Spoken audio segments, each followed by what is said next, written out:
setiap hari Sabat selama sebulan berikutnya, John menghadiri kebaktian bersamanya. Kemudian, sesuatu yang tidak biasa terjadi. John mulai merasa tidak nyaman bergereja hari Minggu. Dia merasa tidak nyaman sehingga ketika dia disuruh untuk berkhotbah di gerejanya, dia membuat alasan bahwa dia harus pergi ke tempat yang lain.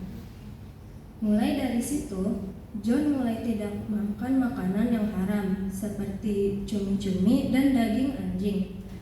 Saat ini, John sedang menyelesaikan studinya sebagai mahasiswa teologi di Universitas Klabat di Pulau Sulawesi.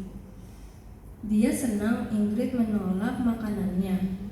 Melalui kesaksiannya, dia akhirnya belajar tentang Sabat hari ke-7. Dia tidak sabar untuk kembali ke Papua dan mengajar orang lain tentang Tuhan atas hari Sabat. Sebagian dari persembahan Sabat ke-13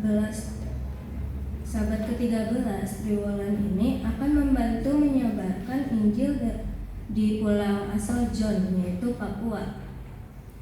Dana tersebut akan digunakan untuk pembangunan ruang kelas, gedung administrasi, perpustakaan, dan ruang auditorium untuk Sekolah Tinggi Teologi Advent Papua di Nabire.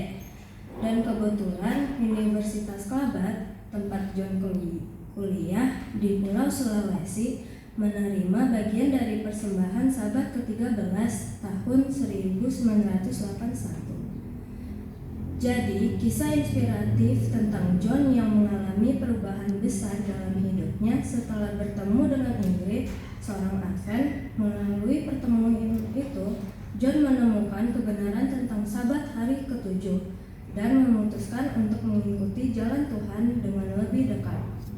Mari kita dukung misi penyebaran Injil dan pembangunan fasilitas pendidikan teologi dengan memberikan persembahan Sabat ke-13.